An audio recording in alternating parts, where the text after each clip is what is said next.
नमस्कार दोस्तों, उत्तराखंड मुक्त विश्वविद्यालय का कम्युनिटी रेडियो हेलो हल्द्वानी आप सुन रहे हैं और हमारे साथ मौजूद हैं निखिल सिंह रावत। निखिल दिल्ली से आए हैं और आप डीयू से ओपन और डिस्टेंस लर्निंग से बीकॉम कर रहे हैं और आप अकाउंटिंग के फील्ड में तैयारी कर रहे हैं। तो आज का जो हमारा सेगमेंट है दोस्तों, वो जो अकाउंट्स के फील्ड में जाना चाहते हैं, जो सीए बनना चाहते हैं, या जो पूरा और भी इसमें बड़ा एक एरिया है, तो उस पूरे एरिया में जो जाना चाहते हैं उस पर हम आज बात करेंगे कि कॉमर्स के क्षेत्र से कौन कौन सी संभावनाओं के द्वार खुलते हैं करियर के लिहाज से, इस पर हम बात करेंगे। और निखिल जो है वो तैयारी कर रहे हैं कॉस्ट मैनेजमेंट की, जो मैन्युफैक्चरिंग जो सेक्टर है उसमें इसमें काफ़ी जॉब्स मिलती हैं। तो दोस्तों ये बहुत ही अच्छा सेगमेंट हम लेके आए हैं। अगर आप 11वीं 10वीं में अभी पढ़ रहे हैं तो अभी से आप इसकी तैयारियां करना शुरू कर सकते हैं। तो निखिल से हम बहुत सारी बातें करने वाले हैं। निखिल दिल्ली से आए हैं। निखिल की दीदी यहाँ पर स्पेशल एजुकेशन से बीएड कर रही हैं, तो उनका वर्कशॉप है, तो आप दीदी को छोड़ने आए हैं। निखिल, आपको कैसा लग रहा है ओपन यूनिवर्सिटी में आके? मुझे तो काफ़ी बढ़िया लग रहा है। मतलब स्कूल देखा, कॉलेज देखा, और मैं तो पहली बार ही देखा, मतलब अपने उत्तराखंड का कॉलेज था, वो भी अच्छा का था। मतलब मुझे दिल्ली से ही बेस्ट लगा ये कॉलेज। अच्छा, और यहाँ पे आपने देखा भी, जाना कि कितने सारे कोर्सेज चल रहे हैं, तो अच्छा लगा जान के। बीकॉम के बाद अब एमबीए में यहीं से सोच रहा हूँ, यहीं से ट्राई करूँगा। क्या बात हो जाए अलॉटेड। क्या बात है। आपने सीए का फाउंडेशन कोर्स भी क्लियर कर चुके हैं, है ना, और इंटरमीडिएट अभी एग्जाम दिए हैं आपने, और आप सरकारी स्कूल से पढ़े हैं दिल्ली के। ये एक बहुत बड़ी बात है। आजकल की जनरेशन के बच्चे सरकारी स्कूल से निकले कम ही मिलते हैं। वो हमारे दौर की होते थे हम लोग जो सरकारी से निकलते थे। तो ये जानकर आश्चर्य हो रहा है कि आपने सरकारी स्कूल में पढ़ा है दिल्ली के और आप अच्छे इस फील्ड में जा रहे हैं। तो आज हम बहुत सारी बातें करते हैं। तो बहुत बहुत स्वागत है आपका रेडियो स्टेशन में। Thank you ma'am. फील्ड को मैं चाहती हूँ कि विस्तार से बताओ जितना आप समझे हो, और इससे बड़े बड़े जो है ऑडिटर जनरल बनते हैं, इनकम टैक्स में जो जाते हैं वो लोग इससे निकलते हैं, और युवाओं का सपना होता है कि जो टॉप बिग बी जो कंपनियां हैं उनमें काम करने का सपना होता है। तो थोड़ा विस्तार से बताओ कि ये क्या है पूरा जो सेक्टर है। तो मैं अपनी जर्नी से स्टार्ट कर देता हूँ। जैसे 12 पास होने के बाद एक तो होते हैं 3 में जो मेन होते हैं, chartered accountant CA, cost management accounting CA CMA, and company secretary CS. So basically इन तीनों में ही जो फॉर्मेट होता है वो फाउंडेशन से स्टार्ट होता है। Foundation, intermediate level and final level, 3 levels होते हैं इन तीनों में ही। और सीएस में जो सीए और सीएमए में तो कॉमन है, foundation, intermediate and final. CS में होते हैं फाउंडेशन, एग्जीक्यूटिव एंड प्रोफेशनल, उन्हें हम प्रोफेशनल कहते हैं सीएस के में। और जो पेपर होते हैं वो सेम होते हैं। सीए में भी maths, economics, accounts and law होती है, और सीएमए में भी 4 ही सब्जेक्ट होते हैं जो कॉमन मैंने बताया आपको। एंड सो इसकी जो जर्नी है मैम, कॉस्ट मैनेजमेंट अकाउंटिंग, तो जो ये चार्टेड अकाउंटेंट तो काफी लोकप्रिय है ये जो वर्ड है। सीए तो सबने सुना ही है, और ये कहते हैं कि सबके बस की बात नहीं है। बहुत लंबा टाइम लग जाता है कहते हैं करके। बट मेरे ऐसे भी नोन में हैं जिन्होंने कर दिया था फर्स्ट अटेम्प्ट में। अच्छा। तो आपने सीए वाला न करके आप आईसीएमए कर रहे हैं। इसकी फुल फॉर्म जरा बताएं। ICMA, institute of cost management accounting. Okay, तो कॉस्ट मैनेजमेंट वालों का काम क्या होता है? So ma'am, cost management accounting का जो काम है बेसिकली वो होता है आपका मैन्युफैक्चरिंग कंपनीज में।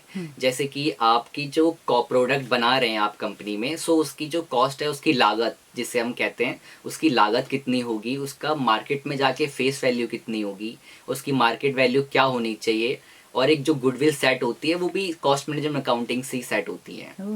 ओके, एंड आपका जो प्रॉफिट मार्जिन आप मार्केट में कितना करा सकते हैं, फिर आगे को जितने लेवल बढ़ते हैं, जैसे कंपनी, फिर होलसेलर से डिस्ट्रीब्यूटर में बढ़ता है, उन सब में भी ये सारा जो काम कॉस्ट मैनेजमेंट अकाउंटिंग की देखते हैं पूरी कंपनी की तरफ से। अच्छा, ओके। हाँ जी। तो अब इसकी तैयारियों पे आते हैं ताकि युवाओं के लिए हमारी कुछ जानकारी मिले। जी मैम। कि कैसे कैसे तैयारी करनी है। अगर आप 12वीं पास हो चुके हैं तो आप फाउंडेशन कोर्स कर सकते हैं। आज अब वो तो मुझे थोड़ा लेट पता चला, बट बच्चे जो है पहले ही शुरू कर सकते हैं इसको, रजिस्ट्रेशन अपना करा सकते हैं 11 से ही। अच्छा। क्योंकि उसकी बुक्स आ जाती हैं रजिस्ट्रेशन कराने के बाद आपकी, तो आप बुक से पहले ही स्टडी कर सकते हैं अपने। क्योंकि रजिस्ट्रेशन कहाँ कराना हुआ? मैम ऑनलाइन होता है ये। आईसीएमए की एक वो होती है, आप गूगल पे सर्च करेंगे आईसीएमआई स्टूडेंट लॉगिन, तो वो आ जाता है आपका। ओके, आईसीएमआई गवर्नमेंट है मैम, ये ऑल ओवर इंडिया है। आप यूट्यूब पे भी सर्च करेंगे वो उसका भी आ जाएगा। ओके, तो आप वहाँ अपना रजिस्ट्रेशन करा लीजिए। तो आपको किताबें, क्या फीस उसकी लगती होगी? हाँ जी, फीस लगती है मैम। जैसे फाउंडेशन में 9000 लगती है सीएमए की। अच्छा। वो आपका जो है रजिस्ट्रेशन हो जाती है 6 अटेम्प्ट के लिए।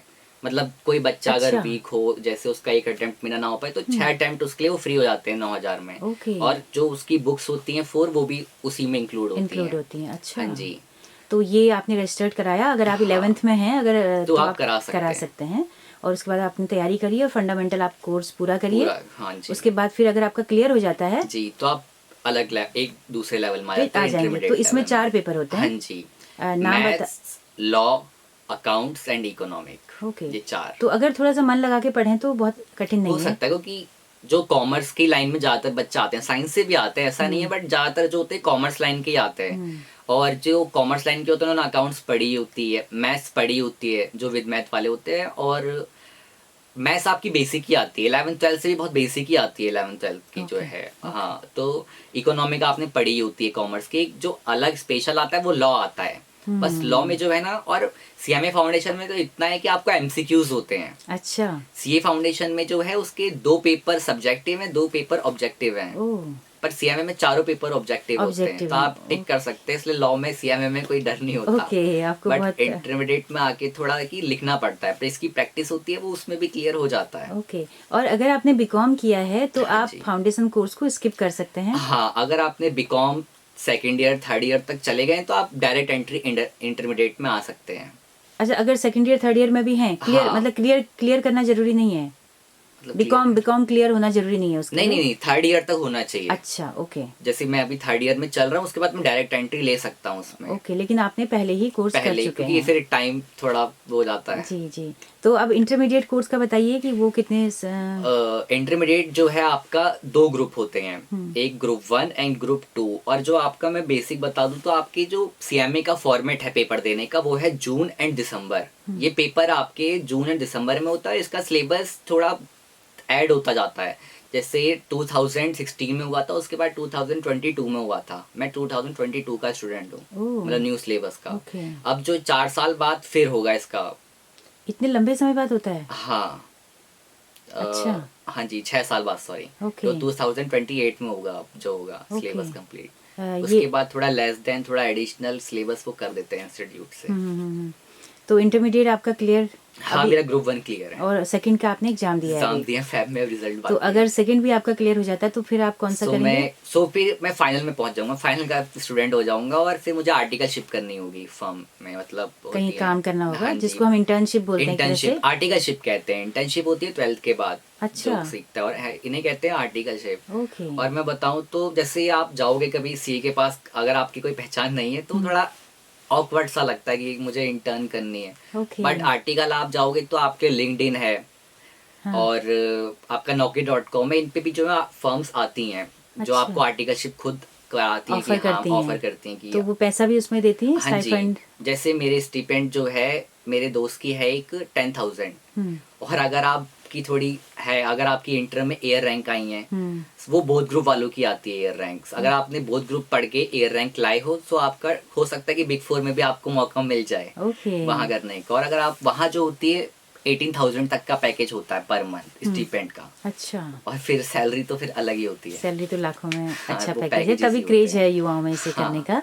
तो निखिल, थोड़ा सा आप बताइए कि ये बिग 4 क्या है जरा, और क्या पैशन रहता है यूथ का? बिग 4 मैम जो इन कोर्सेज को कर रहे हैं, और जो अदर कोर्सेज के भी होते हैं वो भी रखते हैं इंक्रीज, बट उनको बाद में पता चलता है। बट जो इसमें एंटर कर जाते हैं, सीए, सीएमए, सीएस, इनको फाउंडेशन से बता दे जाता है कि बिग 4 की क्या लेवल की चीज़ है। जैसे आपकी डिलॉयट हो गई, एंड आपकी 3-4 कंपनी, PSNR करके है एक कंपनी है, और भी कुछ कंपनी है जिनमें आपकी इंडिया लेवल की होती हैं, जो ऑल ओवर इंडिया नेटवर्क, जिनकी टर्नओवर करोड़ों में ही होते हैं, उन कंपनियों में आपको काम करने का मौका मिलता है, और जिनके पैकेजेस आपके 30 लाख से स्टार्टिंग ही होती है। ओके। 30 लाख से पैकेज आपके स्टार्ट हो रहे होते हैं वहाँ पे। ओके। ओके। तो हमारे हल्द्वानी के युवाओं को अगर ये फॉर्म भरना हो तो 11 से आप अलर्ट हो जाएं। हाँ, आप 10th के बाद अलर्ट सोचना हो शुरू जाते कर दें हैं। कि आपको कौन सी लाइन में जाना हाँ है। जी। और अगर आपको गवर्नमेंट जॉब का इस तरह से वैसा क्रेज नहीं है, अगर इस तरह का क्रेज है तो आप इस लाइन में जा सकते हैं। गवर्नमेंट इसमें भी गवर्नमेंट की। गवर्नमेंट कराया इन्होंने, ICWI कहते हैं उसको। अच्छा। इसका भी गवर्नमेंट एग्जाम होता है। जैसे जब मैं फाउंडेशन में था तो मैं ऑफलाइन पढ़ता था कोचिंग। सो जो मेरे सर थे, विशाल सर नाम था उनका, सो वो टैक्स ऑडिटर थे उस टाइम पे। अच्छा। ITO में काम करते थे वो, वहाँ के बड़े ही पोस्ट के मैनेजर। तो उन्होंने SSC किया था और ICW का पेपर दिया था। ओके।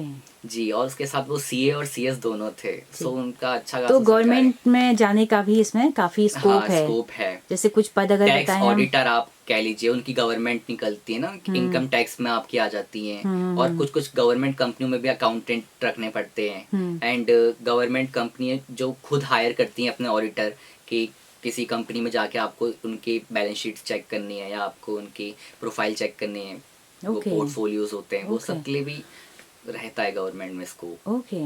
तो निखिल, अब थोड़ी सी बात करते हैं। आपने अच्छे से समझा दिया, और 3 इसमें सेक्टर है आपने बताया कि एक तो CA वाला है, चार्टेड अकाउंटेंट वाला, एक है आपका ICI, कॉस्ट मैनेजमेंट अकाउंटिंग, और तीसरा जो आपका कंपनी सेक्रेटरी। कंपनी, उसमें क्या होता है? कंपनी सेक्रेटरी में आपका कंपनी सेक्रेटरी सबसे जो है हाईएस्ट पैकेज इन्हीं में जाते हैं। अच्छा। जैसे मैं उनका नाम तो उनका गूगल पे भी आ जाएगा, उन्होंने CS किया था। आज उनका इंडिया में 4 करोड़ का पैकेज है। उनका नाम पता नहीं, बट उन्होंने ओनली CS किया था। जैसे होते हैं ना लड़के की CA बेहतर है, CMA बेहतर है, CS बेहतर है। तो यही है कि ज्यादा पैकेज CS का है। CS का है। तो कंपनी सेक्रेटरी के क्या क्या काम होते हैं?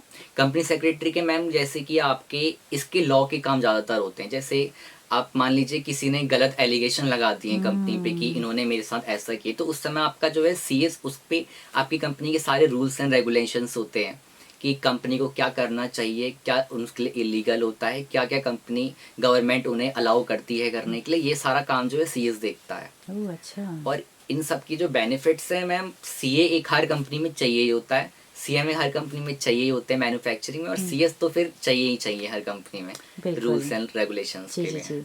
तो काफ़ी अच्छे से निखिल आपने इन सभी चीज़ों के बारे में बताया। मुझे लगता है कि हमारे जो श्रोता हैं, सुन रहे हैं, जो युवा हमें इस वक्त पे, उनको ठीक से समझ आ रहा होगा, और वो लोग अगर इस सेक्टर में जाना चाहते हैं तो शुरुआत से कोशिश करेंगे। अब हम थोड़ा सा ये चलते चलते जानना चाहते हैं कि AI के आने के बाद से ये फील्ड क्या थोड़ा आसान हो गए हैं या चुनौतीपूर्ण हो गए हैं ज़्यादा? क्योंकि जो अकाउंटिंग, जो ट्रैली करना, तमाम सारी जो चीज़ें होती हैं, AI उनको पलक झपकते कर रहा होगा। तो अब क्या नई चुनौतियां हैं मैम? जैसे कि मैं अपने में बताऊं तो AI, बट आप खुद ही इमेजिन करिए कि AI आपके मार्केट वैल्यू, फेस वैल्यू एक हद तक प्रेडिक्ट कर सकता है। ओके। बट जितना आप एक मैन जो एक्सपीरियंस के साथ आ रहा है, एक्यूरेटी वो नहीं कर पाएगा AI। बस इतना है जिसकी वजह से मार्केट, मुझे लगता है कि कुछ सालों से तो बेहतर नहीं जाएगी। 2050 से आगे तो नहीं जा पाएगा। CS जो है इतना तो हम रिकवर कर ही लेंगे, और उससे आगे तो फिर मेन बढ़ते ही जा रहा है डेवलपमेंट जो है। बट AI का ये आपकी एक्यूरेसी, वो जितना आपको बता पाएगी एक्यूरेसी, उससे ज़्यादा तो मेरे हिसाब से मैं नहीं बता, मतलब जो कर रहा है कोर्स वही बता पाएगा एक्यूरेट। क्योंकि कंपनी को AI जो है मार्केट को कितना भी एनालाइज कर ले, पर जितना हम डाटा उसमें डालते हैं वो उसी हिसाब से एनालाइज कर पाता है। उसी हिसाब से करेगा। सही बात है। इंसान की अलग बात हो जाती है। हाँ जी। तो यही सभी सेक्टर्स में यही लागू हो रहा है कि उसकी एक सीमा है। भले ही हम अभी उससे खौफ खा रहे हैं या लग रहा है लिमिट है, बट उसकी भी लिमिट है। जितना कोई डाटा हम ही डाल रहे हैं, डाटा एनालिटिक्स पे हम ही है। बिल्कुल बिल्कुल। वही है। तो ये फील्ड अभी बूम पे है, क्या लगता है?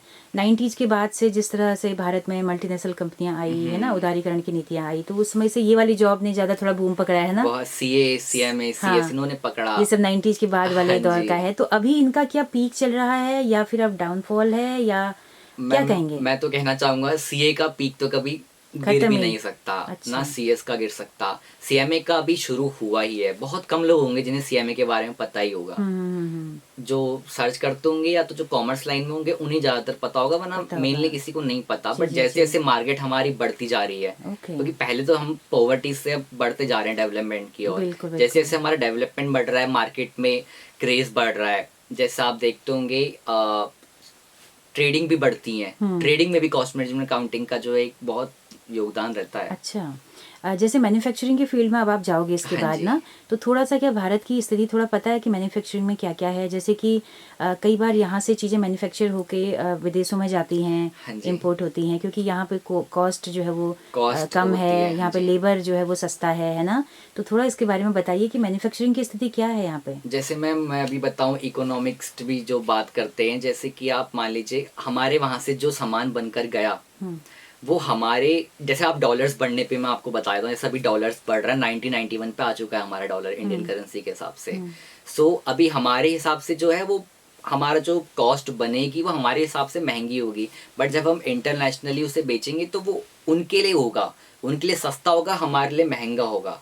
हमारी मार्केट इस हिसाब से भी काम करे, इस हिसाब से हमारा डॉलर बढ़ रहा है। और जैसे इकोनॉमिस्ट भी कहते हैं कि डॉलर बढ़ रहा है तो ये हमारे लिए अच्छी चीज़ है, बट ये उनके लिए जिन पे डॉलर करेंसी भी है, जो शेयर सेव करते हैं, जो बिल्कुल। करेंसीज में जाते हैं, बिल्कुल बिल्कुल। वो हमारे लिए तो थोड़ा भी कॉमन मैन जो है, कॉमनवेल्थ वाले हैं, उनके लिए थोड़ा भी वीक ही है।